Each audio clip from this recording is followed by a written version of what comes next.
오늘 찬양대 찬양을 아주 잘 하셨어요. 아까 연습하고 기도하기 전에 보니까 너무 좀 자신만만하게 입장을 하신 것 같은데 어떻습니까? 자신하신 대로 소리가 잘 나왔습니까?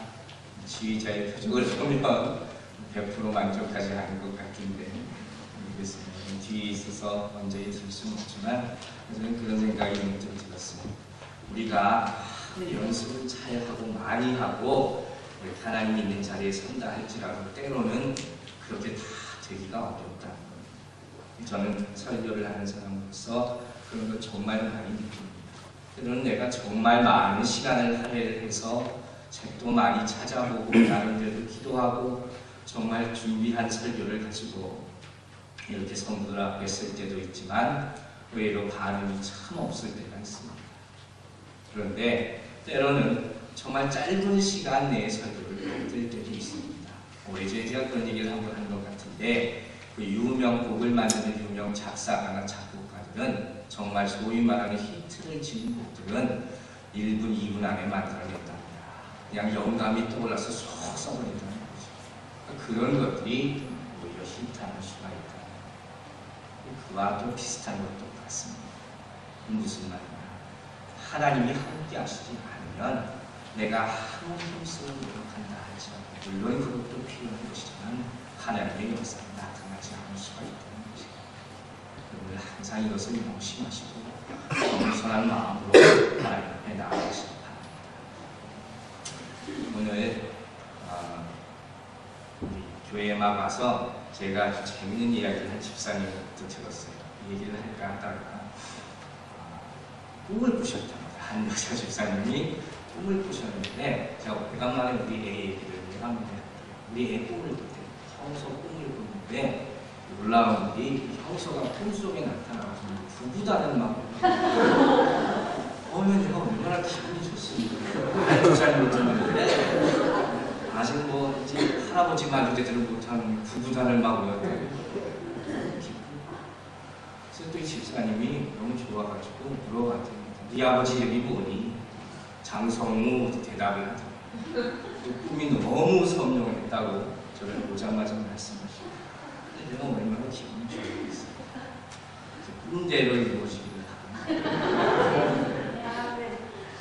우리 사도행전 공부를 계속하고 있습니다. 이번 오순절에 이르러서 예수님께서 약속하신 성령을 우리에게 부어주셨습니다. 그리고 그로 말미암아서 예수 그리스도의 삶과 죽음과 부활함과 승천한 이 모든 역사들이 글자대로 클라이맥스에 도달하게 됩니다.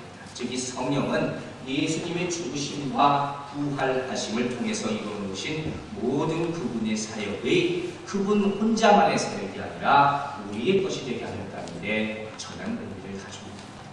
그리고 우리가 이 성령을 받음으로 말미암아서 주의 복음을 땅 끝까지 전하게 되는 마음과 심령을 갖게 됐습니다. 촉매제가 됐고 그 전까지는 감히 전도라는 선교라는 생각도 하지 못했던 것인데 주의 성령을 받은 자들이 그 능력에 힘입어서 땅 끝까지 나아가 복음을 전하게 되는 역사가 시작됩니다.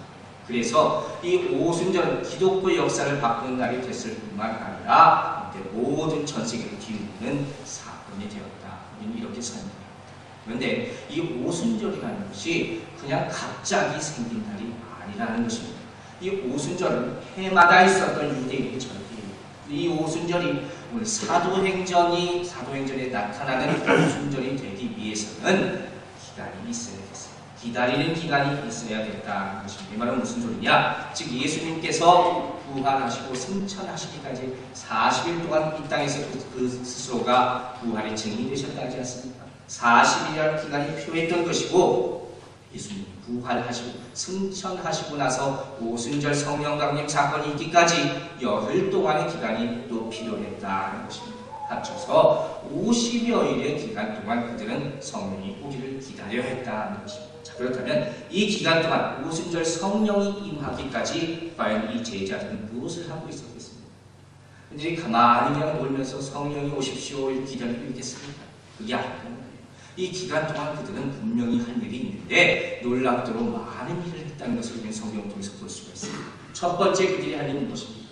주님으로부터 사명을 받은 것이 오늘 보면 1장 8절은 뭐라고 나와 있습니까? 오직 성령이 너에게 임하시면 너희가 권능을 받고 예루살렘과 온 유대와 사마리아 땅 끝까지 이르러 주의 증인이 되리라 했습니다. 하나님으로부터 명령을 분명히 받았습니다. 주의 증인이 될 것이라는 사명을 받는 일이 가장 먼저 앞서가 하는 것입니다. 두 번째로 그는 그리스도께서 하늘에 오르시는 광경을 목격합니다.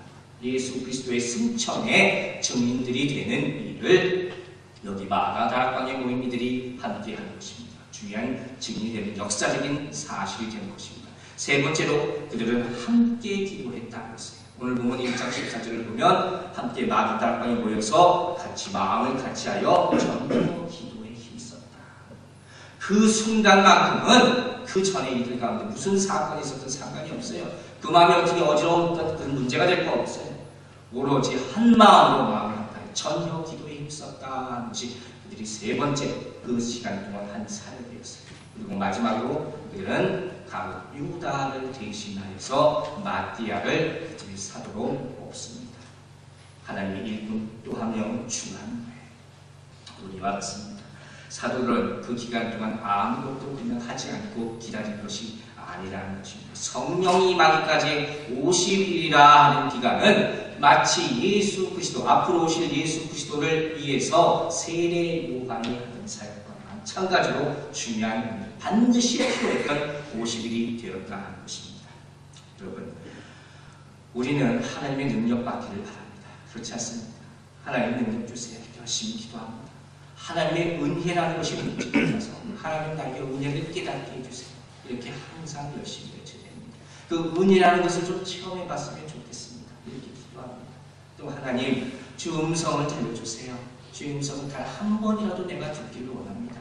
그 음성을 들으면 내 삶이 완전히 바뀌어질 것 같습니다. 이렇게 또 기도합니다. 이게 우리 모습입니다. 근데 여러분, 우리가 간구하고 기도하는데 그게 갑자기 저절로 이루어집니다. 은혜가 갑자기 옵니까? 하나님의 음성이 갑자기 들릴 것 같습니까? 하나님의 능력이 내가 갑자기 생길 것 같습니까? 그렇게 주어지는 것이 아니라 그 전에 우리가 할 일이 있다는 사실을 기억하시는 여러분들 되시기 바랍니다. 여러분, 우리는 지금 교회를 열심히 찾고 있습니다. 이게 아시는 분은 아시고 모르시는 분은 모르시는 것이 아니라 전 교회를 알아야 될 사실이에요. 건축위원회가 설립되었고 김영준 집사님이 건축위원장으로 되셔서 열심히 노력을 하고 있습니다. 어제만 해도 건축위원회 모임을 갖고 또 이제 한 달 동안에 찾아왔던 교회들을 또 우리가 살펴보고 또 2개의 교회를 또 다니고 했습니다. 그런데 이런 가운데서 혹시 이런 생각을 하는 분들이 있을지도 모릅니다. 우리 아직 너무 이르지 않습니까? 이제 우리 교회 시작된 지 한 3년 반이 좀 넘었는데 교회 건물을 산다는 건 참 너무 이른 것 같습니다. 맞습니다. 너무 이를 수도 있습니다. 또 우리 재정적으로도 준비된 것들 별로 없습니다. 그렇다고 우리가 헌금합시다. 강요한 적도 단 한 번도 없습니다. 그런데 우리가 어떻게 건물을 사겠습니까? 이거 불가능한 일이지 않습니까?